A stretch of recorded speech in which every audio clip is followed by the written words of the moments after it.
we'd just like to take a moment, while you grab your seats, to talk with Marc-André Hamelin about his program and just. So I thought I'd start with I'm still a bit in shock. I'm one of those people.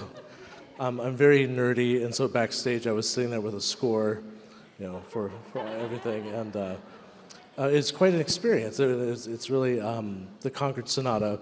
And I remember you mentioned to me earlier that you played this piece here before and over a long period of time. And so I'm wondering if your approach to the piece has changed over the years, or?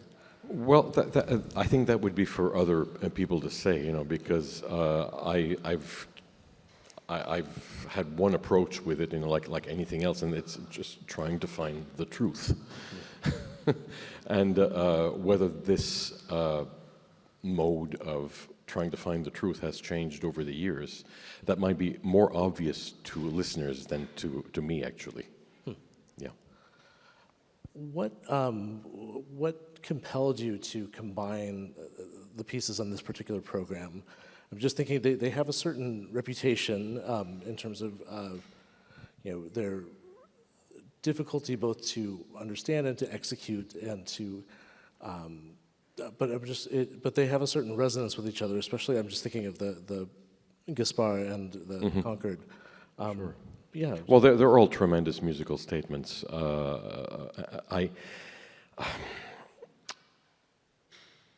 I've gotten to the point where I can build programs, exclusively with things I love. Very, very, very seldom am I asked to do something which I'm not particularly fond of. Sure.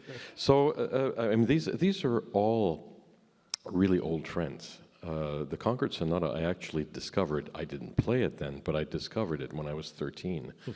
I chanced upon John Kirkpatrick's second recording, which he did in 1968. So I discovered it in 1975, and I listened to it literally for a whole summer. It was such an incredible. I mean, it caused a real watershed, I think. It opened up a new kind of horizon for me. I mean, I'd always been schooled very, very, I wouldn't say very strictly, but I was brought up on the basic repertoire, really. And when I discovered that, this madman who was just using total harmonic freedom, and I would say even chaos, to a curious little boy like me, that was a candy store. It was really, really appealing, and I've lived with it since then. I mean, it's been almost 50 years now. Always love it as much as I did at the beginning.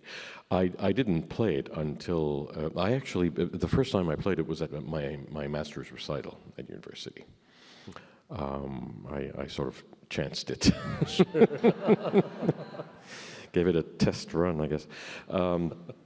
As far as the Schumann Waldszenecn and the discovery of that dates just a few years after that. I wasn't playing in a master class, but I was attending it, and it was the great Italian pedagogue Maria Curcio who was teaching it to a student, and her love for this cycle just was coming out of every pore of her being, and as she was describing it to the student and also to the audience, and each piece had such a profound appeal to her, and she conveyed it extraordinarily well, and that was really my introduction to these pieces.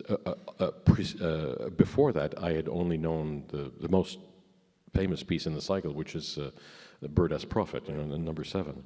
But I'd never heard the others, and I was really quite smitten by them as well. I mean, she communicated her enthusiasm so well. There's something of a refuge. They feel like they're a homecoming almost in a certain sense in terms of that, the feeling of comfort that you don't always find in Schumann, but I think in those pieces, it kind of serves as a nice kind of in-betweener, I think, between that and the Ravel. Yeah, and they were really written before he started to sort of lose his creative powers, because his last opus numbers on the whole, are have not survived very well. But this definitely is just one of the greatest things and one of the greatest piano cycles I think he ever wrote. Thank you, first of all, for writing the new piece as well. This was our first chance to hear of course. mazurka.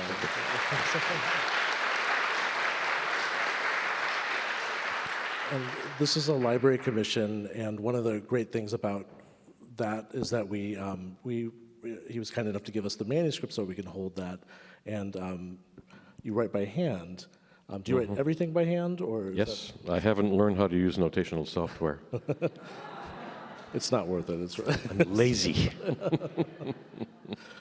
It had an interesting effect. This is the first time I've heard it, but it had an interesting feel within the context of this program. It felt like it was kind of like a window in between, like this sort of liminal space sort of thing. And I wonder if you could just tell us a bit more about what you were thinking of with the new piece.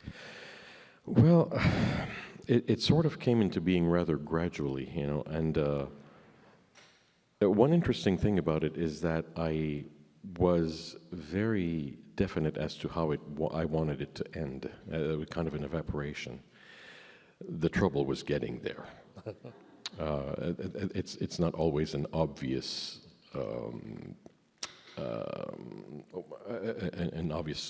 progression, of course. Sure. Yeah.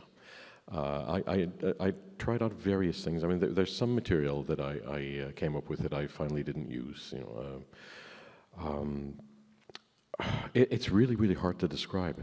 What did you think about it?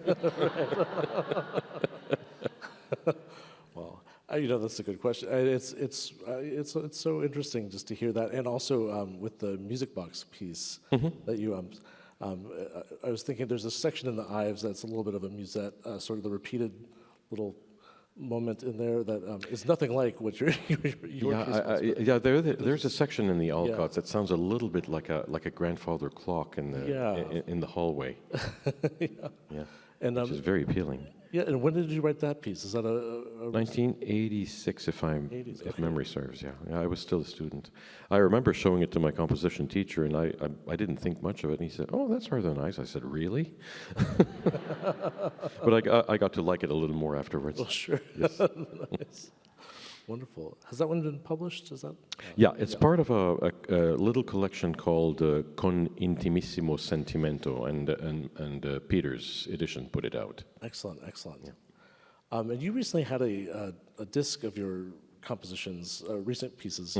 You had the piano etudes before that, and Right. when did that? Was that recently? Just a few months ago? Yeah. It came out in February, actually. Okay. Yeah. It's wonderful. If you haven't had a chance to listen to it, please do. Maybe just, I guess as a last question, I know it's been a long day. Well, two questions. With the Ravel, how does it feel coming? It feels like there's a coming back to a sort of known technical realm versus the Ives. I don't know if that feels like that in terms of what you're actually doing. If it feels more natural, or does it not? Or does the Ives feel like very comfortable for you at this point in terms of? But not even Mozart sonatas feel comfortable, or Haydn or C.P. Bach or anything like that. It's all fraught with difficulties. Sure. Yeah. The trick is not to let you know that it's difficult. Well, the last question I wanted to ask you is that we had a chance this morning to take a look at some manuscripts at the Library of Congress. I'm still reeling, actually. Was there one of them in particular that spoke to you, or was it just? Well, to be able to handle a Brahms manuscript, I still can't believe my good fortune, and you made it possible, and I have to thank you profusely. It's something that I never thought I would actually do. I got very close to a Mozart manuscript once because in 1990 the actual manuscript for the C minor Fantasy and Sonata came to light in Philadelphia, of all places, in the safe of the Southern Baptist Theological Seminary. Naturally. And there was a sort of an event around it, and the only, the editions that we know, the first edition was ended up being very, very faithful to the manuscript, except that there were some ornaments in the slow movement that were shifted around, but they were basically all there. They're just not in the same order, I guess, of occurrence. Oh. So that's the only difference, really, with the version that we know now. So they asked me at the time to premiere it. Oh, wow. the way it was written in the manuscript. So, right. And I got to see it very close. I wasn't allowed to touch it, though.